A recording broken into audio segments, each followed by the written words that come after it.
Shalom teman-teman. Perkenalkan, nama saya Crescentia Miladudiana dari kelas PKK 4 semester 4 dengan NIM 23101111. Nah, di sini di akhir materi pada kesempatan ini saya akan menjelaskan atau menjawab kembali soal UAS yang telah saya kerjakan. Nah, untuk soal yang pertama yaitu jelaskan apa tantangan, hambatan, dan peluang gereja Katolik di era globalisasi. Kita masuk ke tantangan dan hambatan, yaitu ada 4. Yang pertama, sekularisasi dan relativisme moral, yaitu globalisasi membawa nilai-nilai modern yang seringkali bertentangan dengan ajaran gereja. Lalu yang kedua yang pastinya adalah teknologi dan informasi, yaitu arus informasi global sangat cepat namun tidak semuanya membangun. Di sisi lain, gereja dituntut hadir di ruang digital, media sosial, situs web, dan platform daring lainnya. Namun, belum semua keuskupan atau paroki mampu memanfaatkannya secara efektif. Yang ketiga yaitu perubahan budaya dan gaya hidup. Budaya individualistik dan menggantikan semangat komunal yang seharusnya menjadi ciri khas umat Katolik. Gaya hidup materialistik menjauhkan umat dari nilai-nilai Injil seperti kesederhanaan, pengampunan, dan solidaritas. Nah, yang keempat adalah isu ekologis dan sosial global. Gereja dipanggil menanggapi krisis iklim, ketimpangan ekonomi, pengungsi, dan ketidakadilan sosial yang muncul akibat globalisasi.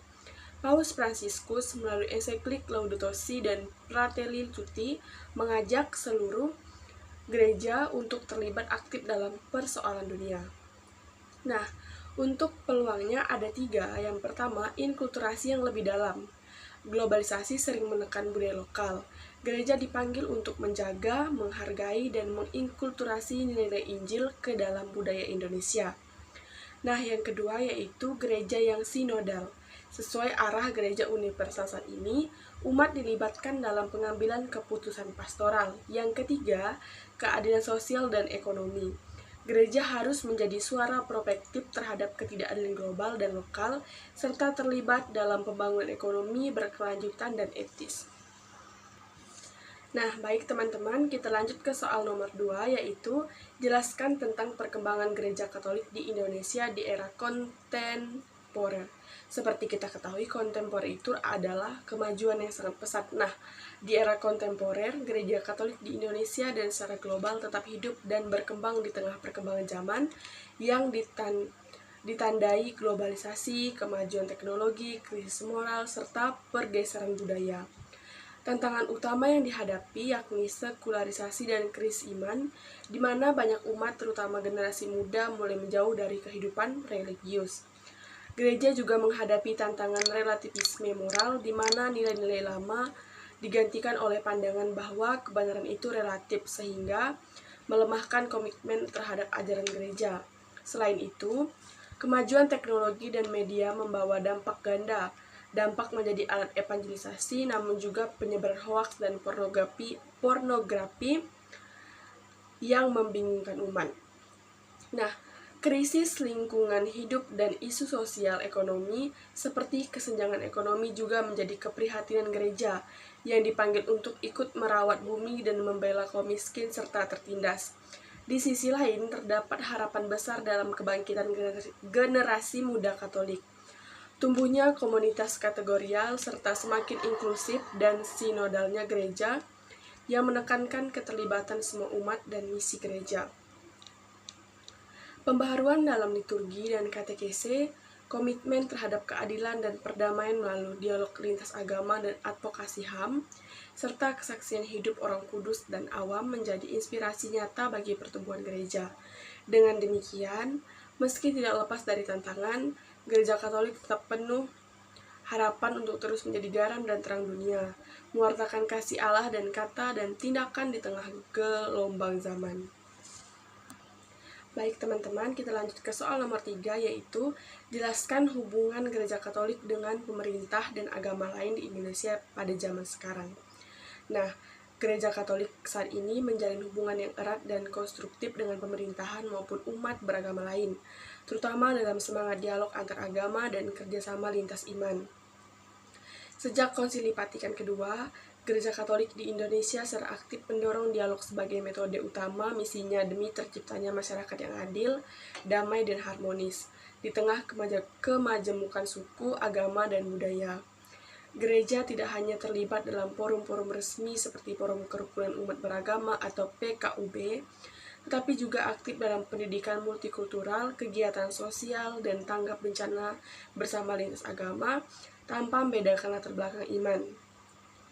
Dasar teologis gereja menjadi garam dan terang dunia, mendorong umat Katolik untuk menjadi saksi cinta kasih dan pembawa damai, bekerja sama dengan pemerintah dan komunitas lain dalam mengatasi berbagai persoalan bangsa, baik di bidang sosial, ekonomi, maupun budaya.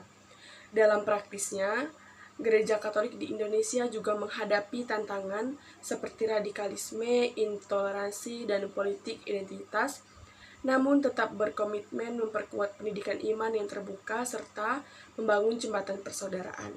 Dengan demikian, Gereja Katolik berperan sebagai penggerak kerukunan, penjaga perdamaian yang mitra pemerintahan dalam mewujudkan kehidupan berbangsa yang harmonis dan inklusif. Baik, untuk soal keempat yaitu jelaskan tentang ajaran sosial gereja atau ASG. Pertama, kita harus mengetahui dulu apa itu ASG. Nah, ASG adalah dokumen dan ajaran resmi Gereja Katolik yang mengutamakan keadilan sosial, perdamaian, solidaritas, dan kesejahteraan bersama berdasarkan kitab suci, tradisi, dan ajaran gereja atau magisterium. Terdapat 5 prinsip utama ASG, yaitu yang pertama, martabat manusia, di mana manusia itu diciptakan serupa dan segambar dengan Allah. Yang kedua, solidaritas, yaitu kita dipanggil hidup dalam kebersamaan dan saling menanggung beban. Yang ketiga, yaitu kesejahteraan umum atau bonum commune. Kesejahteraan umat itu dinomorsatukan atau diutamakan. Yang keempat, ada subsidiaritas, yaitu masalah-masalah sosial hendaknya diselesaikan pada tingkat masyarakat yang paling dekat dengan persoalan itu sendiri, bukan oleh otoritas yang lebih tinggi. Nah, yang terakhir yaitu hak dan tanggung jawab. Setiap orang memiliki hak dasar, tetapi juga tanggung jawab untuk membangun masyarakat yang adil dan damai. Ajaran ASG dalam realitas Indonesia ada 4. Yang pertama, kemiskinan dan kesenjangan sosial. Yang kedua, korupsi dan etika politik. Yang ketiga, kerusakan lingkungan. Dan yang terakhir adalah multikulturalisme dan toleransi. Nah, kita masuk ke poin kelima, yaitu jelaskan tentang 16 dokumen yang dihasilkan pada Konsili Vatikan kedua. Terdapat 4 konstitusi. Yang pertama adalah Sacrosanctum Concilium. Di sini membicarakan tentang pembaharuan liturgi, di mana umat terlibat aktif dalam peran Ekaristi, tidak hanya iman saja. Lalu memperdalam atau menggunakan bahasa lokal dalam setiap misalnya di Indonesia menggunakan bahasa Indonesia sehingga umat lebih mudah memahaminya. Lalu yang kedua yaitu Lumen Gentium, tentang hakikat gereja, yaitu menjelaskan gereja sebagai umat Allah, bukan hanya hierarki, dan menekankan partisipasi aktif semua umat. Yang ketiga ada Dei Verbum, yaitu tentang wahyu ilahi, menegaskan pentingnya kitab suci, tradisi, dan ajaran gereja dalam pewahyuan Allah. Yang keempat ada Gaudium et Spes, yaitu tentang gereja dan dunia modern, mengajak gereja berdialog dengan dunia, memperhatikan isu sosial, budaya, dan kemanusiaan.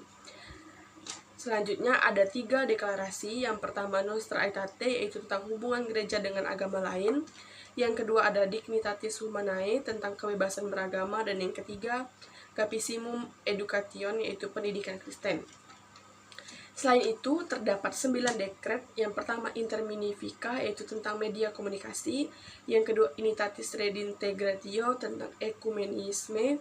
Yang ketiga Orientatium Ecclesiarum, tentang gereja-gereja timur.